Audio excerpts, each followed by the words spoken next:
Welcome to Python life YouTube channel. మీరు degree చేశారా? అది కూడా బీఎస్సీ కంప్యూటర్ సైన్స్ కావచ్చు. అదేవిధంగా బీటెక్లో మనం కంప్యూటర్ సైన్స్ గురించి మాట్లాడుతున్నాం, సిఎస్సి గురించి. సో ఇక్కడ నేను ఈ వీడియోలో మాట్లాడేది కంప్యూటర్ సైన్స్ బ్యాక్గ్రౌండ్ వాళ్ళకి గవర్నమెంట్ జాబ్స్ ఏవేమి ఉంటాయి వాటి గురించి. చాలామందికి తెలియట్లేదండి. సో ఏమవుతుంది, ఇక్కడ మన మెయిన్గా సౌత్లో, నార్త్ వాళ్ళకి బాగా తెలుసు, వాళ్ళకి ఆల్రెడీ కంప్యూటర్ సైన్స్ పైన జాబ్స్ ఎక్కువ ఉంటాయి, వాళ్ళకి ఐడియా ఉంది. మెయిన్గా మన తెలుగు స్టేట్స్లో కూడా బాగా తెలియాలి వీటి గురించి. అందరూ కూడా లైక్ ఏంటి, సాఫ్ట్వేర్ జాబ్ అని చూస్తున్నారు. ఈవెన్ మన కంప్యూటర్ సైన్స్ బ్యాక్గ్రౌండ్ వాళ్ళకి గవర్నమెంట్ జాబ్స్ కూడా ఉంటాయి. సో వాటిపైన తెలిసిన వాళ్ళకైతే హ్యాపీ అండి, తెలియని వాళ్ళకైతే బాగా తెలుసుకోవచ్చు ఇప్పుడు. సో కొన్ని రాశాను, ఇక్కడ చాలా ఉంటాయి ఇంకా మనకి. సో ఇక్కడ నేనేం చేశానంటే కంప్యూటర్ సైన్స్ బ్యాక్గ్రౌండ్ స్టూడెంట్స్కి గవర్నమెంట్ జాబ్స్ ఏమేమి ఉంటాయి వాటి గురించి నేను ఇక్కడ డిస్కస్ చేయబోతున్నాను. సింపుల్గా ఏమేమి జాబ్స్ ఉంటాయి చూద్దాం దీంట్లో. సో మంచి శాలరీ ఉన్న జాబ్స్ అండి ఇవన్నీ కూడా, మీరు తక్కువ అనుకోకండి. మా కంప్యూటర్ సైన్స్ సంబంధించిన వీటికి మనకు సైంటిఫిక్ అసిస్టెంట్స్ అని మంచి జాబ్స్ ఉంటాయండి దీంట్లో. సో కంప్యూటర్ సైన్స్ బ్యాక్గ్రౌండ్ వాళ్ళు గవర్నమెంట్ జాబ్స్ కావాలనుకున్న వాళ్ళు వీటిపైన కొద్దిగా ఫోకస్ చేయండి. ఓకే, ఫస్ట్ మీరు చూడండి ఎస్ఎస్సి ఐఎండి. సో మనకు ఇది ఒక 3 to 4 yearsకి ఒకసారి పడుతుందండి. సో ఇది గుర్తుపెట్టుకోండి, గవర్నమెంట్ జాబ్స్ అంటున్నానని. సో మీరు కంప్యూటర్ సైన్స్ మీరు వేరే జాబ్ చేస్తున్నా కూడా, సాఫ్ట్వేర్ జాబ్ చేస్తున్నా కూడా ప్రిపేర్ అవుతూ ఉంటారు కదా. కంప్యూటర్ సైన్స్ సంబంధించిన కొన్ని ప్రిపేర్ అవుతూ ఉంటారు. మెయిన్గా మనకు కావాల్సింది ఏంటి వినండి, కొద్దిగా ఇక్కడ మనకి ఏమేమి సబ్జెక్ట్స్ కావాలో వినండి.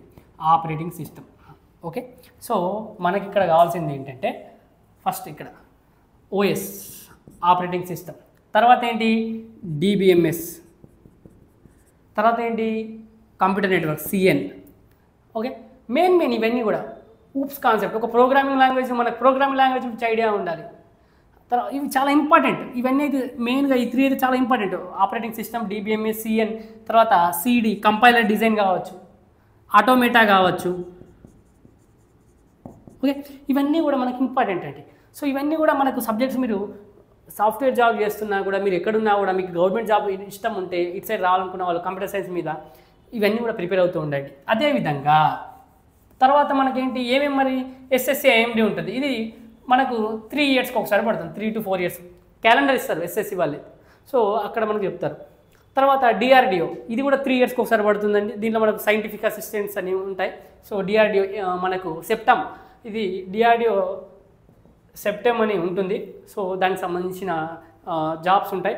సో మన computer science, not only computer science, వీళ్ళకి ఇంకా ఉంటాయి. మనకేంటి ఎలక్ట్రానిక్స్ వాళ్ళకి ఫిజిక్స్ అవన్నీ ఉంటాయి. కానీ మనకు చెప్తున్నాయి ఏంటి కంప్యూటర్ సైన్స్ బ్యాక్గ్రౌండ్ కాబట్టి.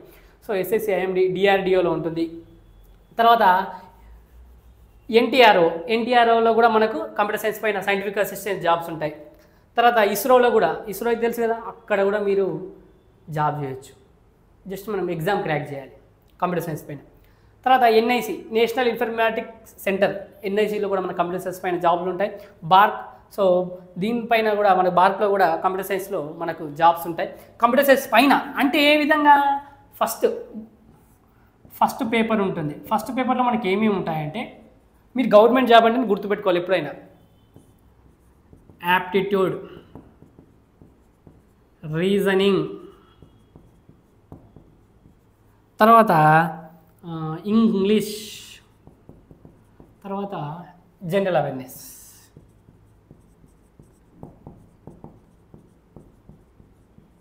ఓకే, ఈ 4 ఫస్ట్ పేపర్లో వచ్చేసరికి aptitude, reasoning, English, general awareness. మరి సెకండ్ పేపర్ ఏంటంటే మన పేపర్ కంప్యూటర్ సైన్స్ పైన ఉంటుంది. సెకండ్ పేపర్ ఇది. ఎవరికైతే ఇంట్రెస్ట్ ఉందో గవర్నమెంట్ జాబ్స్ రావాలని, ఇక్కడ రాసినవే కాకుండా ఇంకా ఉంటాయి, ఇంకా కొన్ని జాబ్స్ ఉంటాయి మనకి.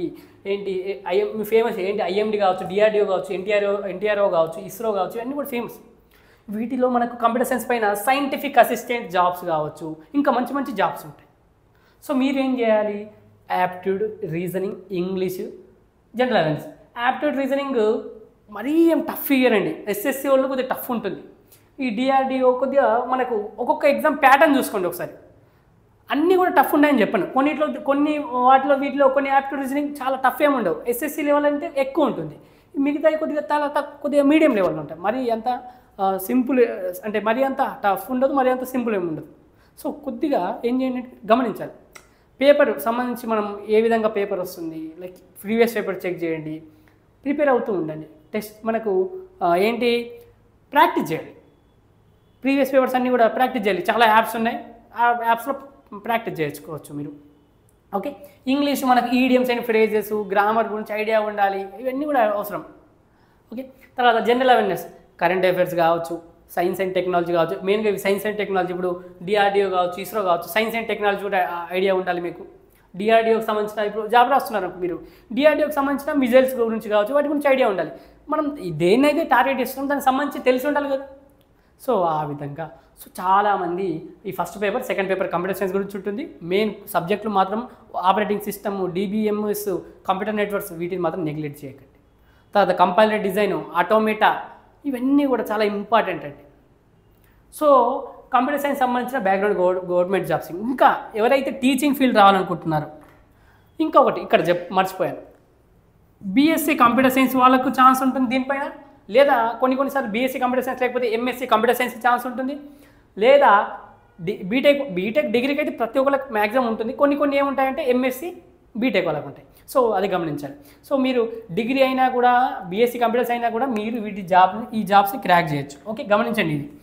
ఓకే, తర్వాత మీరు కనుక ఇంకా చేయాలనుకుంటున్నారు, ఇంకా ఏదైనా గవర్నమెంట్ జాబ్, టీచింగ్ అనేది ఇంట్రెస్ట్ ఉందనుకోండి, అసిస్టెంట్ ప్రొఫెసర్ జాబ్స్ సెట్ ఉంటుంది మనకు. స్టేట్ గవర్నమెంట్ అయితే సెట్ ఉంటుంది, సెంట్రల్ గవర్నమెంట్ అయితే నెట్ ఉంటుంది. వీటిని రాసేసి ఇవి క్వాలిఫై అయిన తర్వాత మనకు ఎప్పుడైనా స్టేట్ గవర్నమెంట్లో జాబ్స్ పడ్డా, సెంట్రల్ గవర్నమెంట్లో జాబ్స్ పడ్డా, లెక్చరర్ పోస్టులు, అసిస్టెంట్ ప్రొఫెసర్లు, వాటికి మీరు కంప్యూటర్ సైన్స్ పైన రాసుకోవచ్చు జాబ్స్. సో ఇదండి మనకు కొద్దిగా మీరు ఎవరైతే గవర్నమెంట్ సెక్టార్ సైడ్ రావాలనుకుంటున్నారో ఇవన్నీ కూడా మనకు ఇక్కడ నేను వివరించాను జాబ్స్ ఇక్కడ. సో మీకు హోప్ చాలా యూస్ఫుల్ అవుతుంది అనుకుంటున్నాను ఈ కంటెంట్ అయితే. ఇంకా మీ ఫ్రెండ్స్ ఎవరైతే కంప్యూటర్ సైన్స్ పైన గవర్నమెంట్ జాబ్ చేయాలనుకుంటారో వాళ్ళకి ఈ వీడియోని షేర్ చేయండి. అదేవిధంగా మీకు కనుక ఈ వీడియో నచ్చితే లైక్ అయితే ఇవ్వండి. మీరు కనుక ఫుల్ స్టాక్ పైథాన్ ప్రోగ్రామింగ్ నేర్చుకోవాలనుకుంటే మన దగ్గర కోర్స్ ఉంది. కామెంట్ సెక్షన్లో కోర్స్ యొక్క డీటెయిల్స్ ఇస్తున్నాను, అదేవిధంగా డెమో లింక్ ఇస్తున్నాను. ఫస్ట్ ఆఫ్ ఆల్ డెమో చూడండి, డెమో నచ్చితేనే జాయిన్ కండి.